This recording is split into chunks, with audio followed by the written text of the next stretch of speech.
In Prague, in the Czech Republic, it is illegal to be called Horomir. This comes from Horomir's revolt against Charles IV, which devastated the whole kingdom, bringing ruins to the castles of Karlstein and Vyšehrad. When the rebellion was crushed, Charles, an ally, Jan Žižka, passed a law banning the name's usage. So to this day, it's completely illegal to call a child Horomir within the city walls of Prague.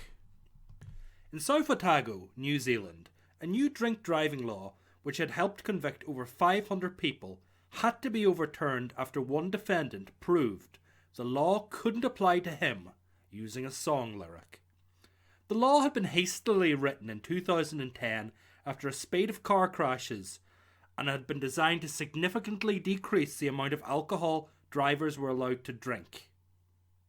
However, when documents for the law were submitted, no one noticed at the back of the bill were the lyrics to the song by Paramore, The Only Exception.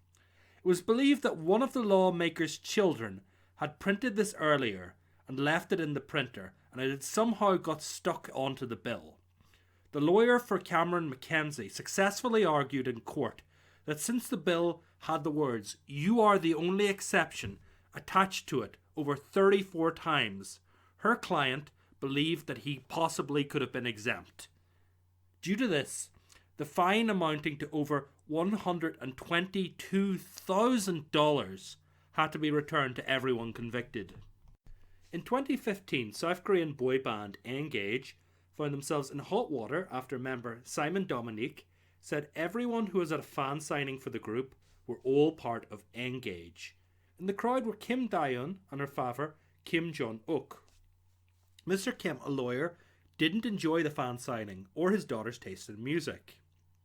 After hearing the statement, he decided to take the band's record label, CPG, to court, claiming that Engage had made a verbal legal agreement with him saying he was part of the group, and therefore as a sixth member, he deserved 1/6 of their revenue.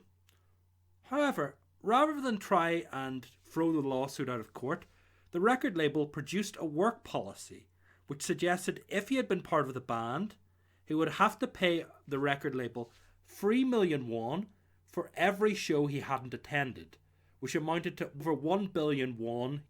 Mr. Kim quickly withdrew the lawsuit and later received a politely worded letter from Engage telling him that they had chosen to kick him out of the group. In 2012, British illusionist Darren Brown hosted a series of shows called The Events. During his show on luck, there was a segment in the street where a man was asked to name 5 different kinds of meat. Yeah, of course I can. Top side, silver side, Silver side, knuckle, knuckle, sirloins, sirloin, chuck tender. chuck tender. After this, a runner got the man to sign a release form, and after this, the man couldn't get different kinds of meat out of his head. When he went home, he realised his mum had only made him fish fingers, and the young man flipped out, going into a rampage throughout the town, screaming he wanted chuck tender. He ended up breaking into a butcher shop and causing spoilage of £485 worth of beef. When appearing in court, he claimed he must have been hypnotised by Darren, as he normally wouldn't act this way. However, the judge threw it out, saying his excuse didn't cut the mustard, and jailed the man for 42 months for endangering the nation's food supply.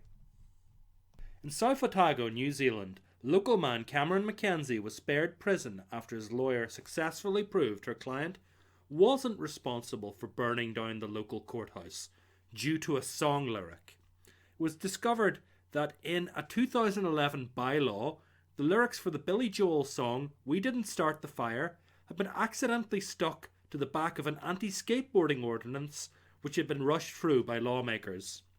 Mr. Mackenzie's lawyer, Lacey Clements, used this to sway the court into understanding that while arson is bad, the proof that it had been caused couldn't be attributed to Mr. Mackenzie, since the world had been burning since it had been turning.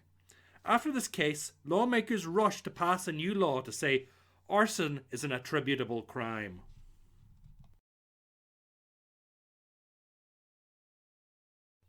At what point did you realise this was fake news? Listen to the experts. Not Another Fake Newscast. Visit the website at www.notanotherfakenewscast.com and subscribe to the podcast.